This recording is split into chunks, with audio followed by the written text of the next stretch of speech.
Bonjour à tous, j'espère que vous allez bien. Aujourd'hui, je vous fais une petite revue sur les machines à pâte. Enfin, là, j'en ai deux, donc je vais vous expliquer pourquoi dans cette vidéo. Effectivement, j'ai investi et j'ai acheté la Cernit, la Atlas 180. Tout simplement parce que lors du stage de Montpazier, j'y étais partie avec ma petite machine à pâte basique que j'avais achetée il y a plus de 4 ans. Donc comme vous pouvez le voir, c'est une véritable machine à pâte, comme l'Atlas 180, pour réaliser des vraies pâtes, c'est-à-dire des pâtes à l'italienne, des pâtes fraîches, des tagliatelles, des lasagnes, ce que vous voulez.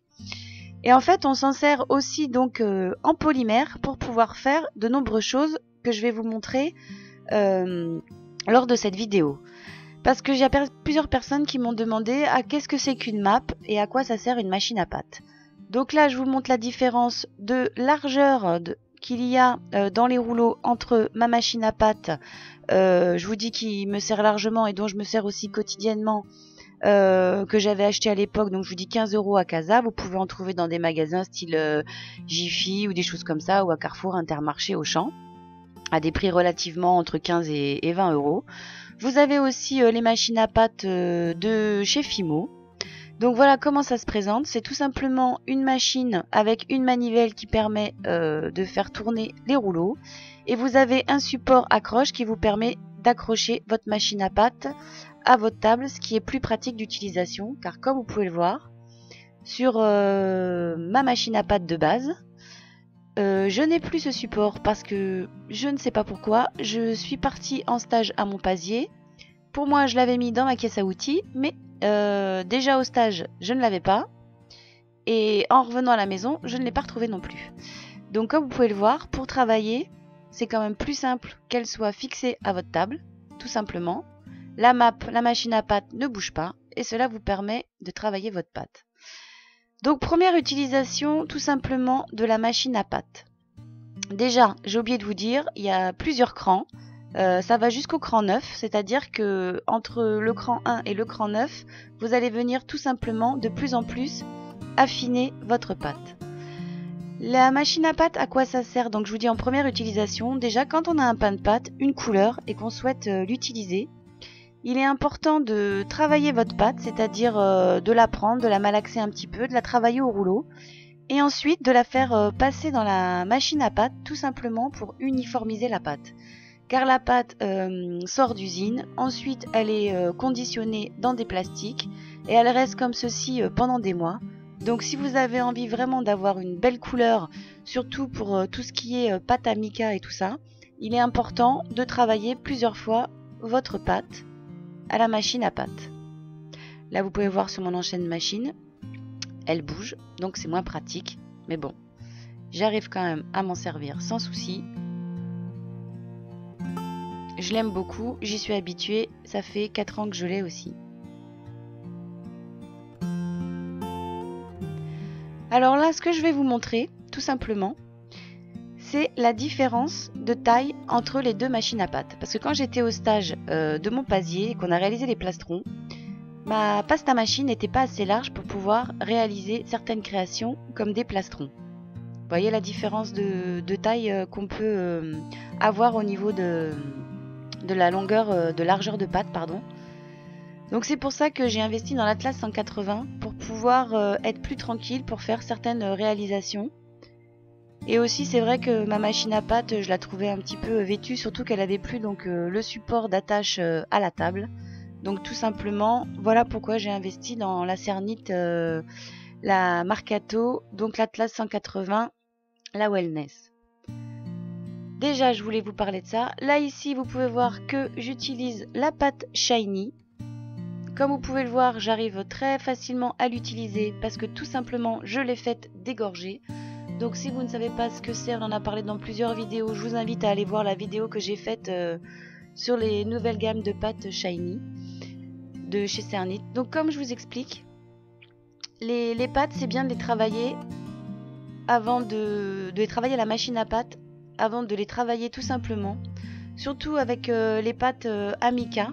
Si vous souhaitez faire des mica shift ou des réalisations, il est important de bien travailler votre pâte, comme ça elle est bien mélangée. Et en plus, vous n'avez plus aucune trace à l'intérieur de votre pâte, la couleur est bien uniforme. Donc ça, c'est la base en création. travailler sa pâte à la machine à pâte avant toute réalisation. Alors les machines à pâte, on s'en sert aussi pourquoi? Pour faire des dégradés de couleurs. Ce qu'on appelle aussi Skinner Blend, tout simplement. Donc on vient prendre 3 couleurs de pâte que l'on vient assembler. Et ensuite, on vient les passer dans la machine à pâte en rabattant la pâte, toujours les couleurs au même endroit. Tout simplement, on vient plier notre pâte. Donc on vient la passer comme ceci plusieurs fois dans la machine à pâte. Là, je vous montre comment on agrandit avec la 180, tout simplement en réduisant la taille des rouleaux. Donc on descend de cran au fur et à mesure.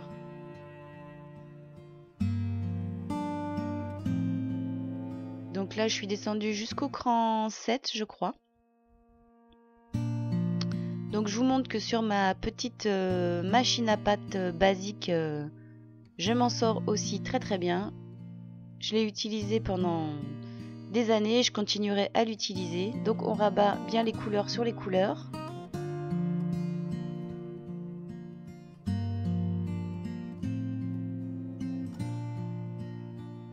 Pour faire un joli dégradé.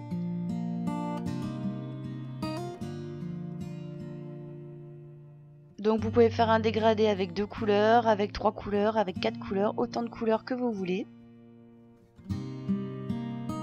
Vous pouvez faire aussi un dégradé tout simplement au rouleau, mais c'est vrai que le rendu est quand même plus joli à la machine à pâte.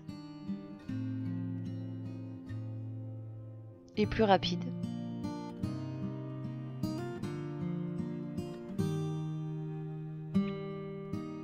Voilà. Comme vous pouvez le voir, c'est un petit peu moins large, bien évidemment. Ma machine à pâte basique est plus petite.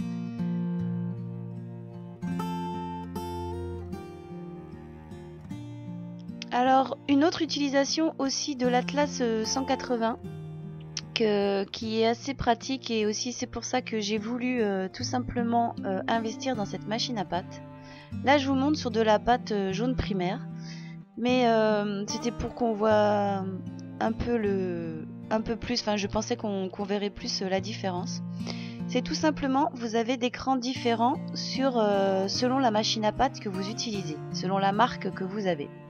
Donc moi, sur ma machine à pâte, au cran le plus fin, voilà ce que j'obtiens. Et en fait, sur l'Atlas 180, le dernier cran, quand vous êtes sur le cran 9, votre pâte est beaucoup plus fine comme du papier à cigarette. Donc quand on utilise les pâtes transparentes, par exemple la cernite translucente, ça peut être la Pardo, la Sculpey, la Fimo, les pâtes translucides que vous utilisez, les pâtes translucides qu'on vient déposer sur les surfaces de nos bijoux, et bien sur la Mercato 180, le dernier cran est beaucoup plus fin que celui de ma machine à pâte. Donc il est plus intéressant d'avoir l'Atlas 180 quand on utilise de la translucente. Donc là, comme vous pouvez le voir, je ne sais pas si ça rend très bien sur les pâtes jaunes, mais je pense qu'on le voit quand même que sur le dernier cran de l'Atlas, la pâte est beaucoup plus fine, comme un papier à cigarette, que sur ma machine à pâte classique. Là, je vous montre à présent encore une utilisation des machines à pâte. Ça vous permet aussi de calibrer tout simplement la taille de votre pâte, l'épaisseur.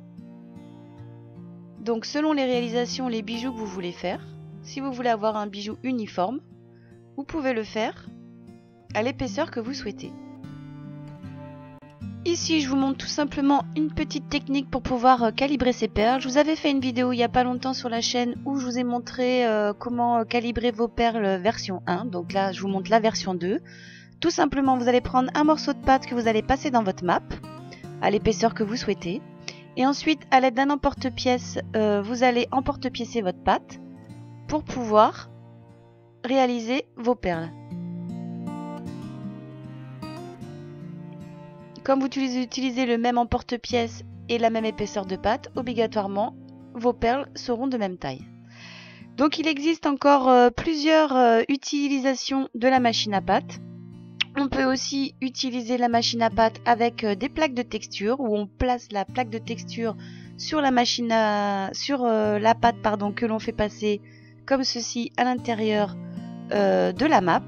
Mais ça je vous le montrerai dans une prochaine vidéo où je vous montrerai un petit Mica Shift avec une shiny. Donc une vidéo qui viendra prochainement sur la chaîne. Aussi vous pouvez utiliser votre machine à pâte pour récupérer vos pâtes sales, vos pâtes Burke.